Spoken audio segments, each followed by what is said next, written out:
مفتی خالد الازہری کے اصلاحی بیانات اور وظائف کے لیے مفتی صاحب کا یوٹیوب چینل سبسکرائب کریں۔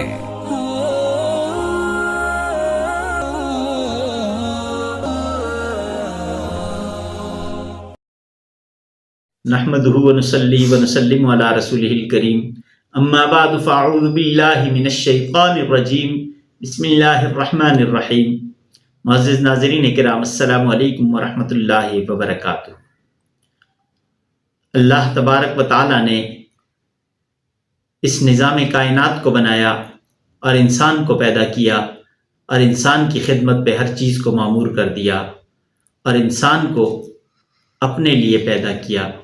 ہر چیز انسان کی خدمت کر رہی ہے، لیکن انسان کو اللہ تبارک و تعالیٰ نے صرف اپنی عبادت کے لیے پیدا کیا۔ اللہ تبارک و تعالیٰ وہ عظیم ذات ہیں کہ سارے کی ساری مخلوقات اللہ کی تابع فرمان ہو جائے، اللہ کی خدائی میں اضافہ نہیں کر سکتے اور خدا نخواستہ سارے نافرمان ہو جائیں تو اس کی قدرت اور خدائی میں کمی نہیں لا سکتے۔ اللہ تبارک و تعالیٰ بے نیاز بادشاہ ہے، لیکن اللہ تبارک و تعالیٰ نے انسان کو اپنا خلیفہ بنایا۔ اس روئے زمین پہ انسان اللہ کا خلیفہ ہے۔ انسان کو اللہ نے اشرف المخلوقات بنایا۔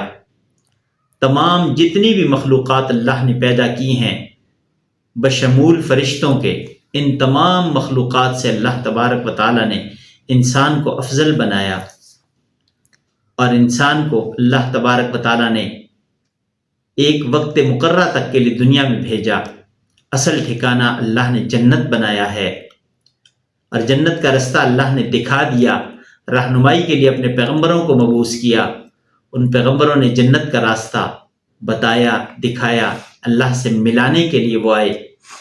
جس نے مان لیا وہ اپنے ٹھکانے پہ پہنچ جائے گا، اور جو اس ٹھکانے پہ نہ پہنچنا چاہے تو پھر اس کے لیے کوئی اور حل نہیں ہے۔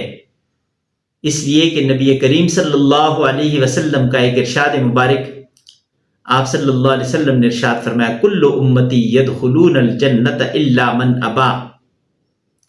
قیل ومن ابا یا رسول اللہ صلی اللہ علیہ وسلم؟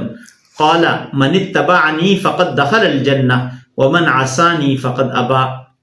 آپ صلی اللہ علیہ وسلم ارشاد فرماتے ہیں، میری امت کا ہر فرد جنت میں جائے گا سوائے اس کے جو جنت میں جانے سے انکار کر دے۔ بات تعجب کی تھی، صحابہ کو بھی تعجب ہوا۔ تعجب سے پوچھا اللہ کے رسول صلی اللہ علیہ وسلم، بھلا جنت میں جانے سے کون انکار کرے گا؟ تو آپ صلی اللہ علیہ وسلم نے ارشاد فرمایا، من اتبعنی فقد دخل الجنہ، جس نے ہر معاملے میں میری اتباع کی وہ جنت میں جائے گا، اور جس نے میرے ارشاد کو، میرے طریقے کو چھوڑ کے غیروں کے طریقے کو اپنایا، گویا کہ اس نے جنت میں جانے سے انکار کر دیا۔ تو عرض کرنے کا مقصد یہ، دنیا میں مختلف حالات و واقعات انسان پہ آتے ہیں، مختلف حالات آتے ہیں، مختلف واقعات آتے ہیں، کبھی مشکلات آتی ہیں، کبھی راحتیں آتی ہیں، لیکن اللہ کا بندہ وہ ہے جو نہ خوشی میں اپنے رب کو بھولے، نہ پریشانی میں اپنے رب کو بھولے۔ پریشانی آئے تب بھی اللہ کی طرف رجوع کرے، کوئی خوشی آئے تب بھی اللہ کی طرف رجوع کرے۔ خوشی ملے شکرانے کے نوافل پڑھیں، کوئی مشکل آئے حاجات کے نفل پڑھیں، اللہ کی طرف رجوع کر کے اللہ سے باتیں کریں۔ اور اللہ تبارک و تعالی ہمیں اتنی نعمتیں دینے والا رب، سب کچھ دیا ہوا ہے، دو چیزیں بن مانگے وہ رب بھی نہیں دیتا، ایک ہدایت، دوسرا اپنی محبت۔ جسے اللہ کی محبت چاہیے وہ بھی مانگنی پڑے گی، اللہ سے مانگیں گے، اے پروردگار مجھے اپنی محبت نصیب فرما، اے میرے رب۔ اور جب بھی اللہ تبارک و تعالیٰ کو مخاطب کریں تو اللہ تبارک و تعالیٰ سے اپنا رشتہ جوڑ کے پھر اللہ سے مانگے، اللہ کو مخاطب کرے، اے میرے اللہ جی، اے میرے اللہ، اے میرے اللہ، تو میرا رب ہے، میں تیرا بندہ ہوں، تو میرا پالنے والا ہے، میں تیرا عاجز بندہ ہوں، اے اللہ تو میرا ہے۔ اللہ کے ساتھ میرا کا لفظ لگائے، اس نسبت کو جوڑے کہ میرا اللہ یوں کرے گا، میرا اللہ ایسے کرے گا، اس لیے کہ میرا اللہ ہر چیز پہ قادر ہے۔ میرے اللہ نے ہمیں پیدا کیا، میرا اللہ ہمیں پال رہا ہے۔ اور بعض دفعہ لوگ ناشکری میں چند ایسی باتیں کر جاتے ہیں جو کہ انہیں زیب نہیں دیتی، کہ اللہ نے مجھے کہاں پیدا کر دیا. اللہ نے جس کو جہاں پیدا کیا وہ وہیں کا مستحق تھا. یہ چیز ذہن میں رہنی چاہیے. اگر اللہ نے ہمیں انسان بنایا ہے تو اللہ کی پسند سے، ہمارے اللہ نے ہمیں اپنی پسند سے انسان بنایا. پھر اپنی پسند سے جس خاندان میں چاہا اس خاندان میں اللہ تبارک و تعالیٰ نے ہمیں بھیج دیا. یہ ہمارے اللہ کی ہم سے محبت ہے اور یہ ہمارے اللہ کی ہمارے لیے پسند ہے. تو اس پہ ناشکری کرنا یہ اللہ کے غضب کو دعوت دینے کی کے مترادف ہے.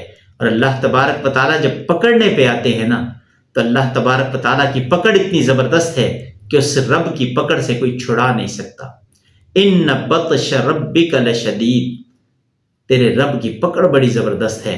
اس لیے ایسی نوبت ہی نہیں آنی چاہیے کہ اللہ کی طرف سے پکڑ والا معاملہ ہو. ہر وقت اللہ غفور الرحیم بادشاہ ہے، بخشنے والا، معاف کرنے والا، درگزر کرنے والا رب ہے. اس لیے ہر وقت چلتے پھرتے اس رب سے معافی مانگتے رہیں، اس کی نعمتوں پہ شکر کرتے رہیں. نعمتوں پہ شکر اور یہ معافی مانگنا یہ اللہ کے قرب کا ذریعہ ہے. دعا ہے کہ ہمارا جو اللہ تبارک و تعالیٰ کے ساتھ یہ نسبت والا رشتہ ہے، اللہ ہمارا ہے، ہم اللہ کے ہیں. اے پروردگار، تیرے بہت سے اور بندے ہیں. یہ دعا اکثر کیا کریں. اے اللہ، تیرے بہت سے بندے ہیں. اے میرے اللہ، تیرے بہت سے بندے ہیں، لیکن میرا تو اکیلا رب ہے. میرا تیرے سوا کوئی نہیں. تیرے بے شمار بندے ہیں لیکن میرا تو اکیلا رب ہے. اے پروردگار، مجھ پہ رحم فرما، مجھ پہ کرم فرما. اور اس دعا کے ساتھ کہ اللہ تبارک و تعالی ہمیں اپنا تابع فرمان بنائے، اپنے حکموں کو، اپنے حبیب اکرم صلی اللہ علیہ وسلم کے ارشادات کو اپنانے کے اللہ تبارک و تعالی توفیق نصیب فرمائے. آمین. زندگی باقی، ملاقات باقی. وآخر دعوانا ان الحمد للہ رب العالمین.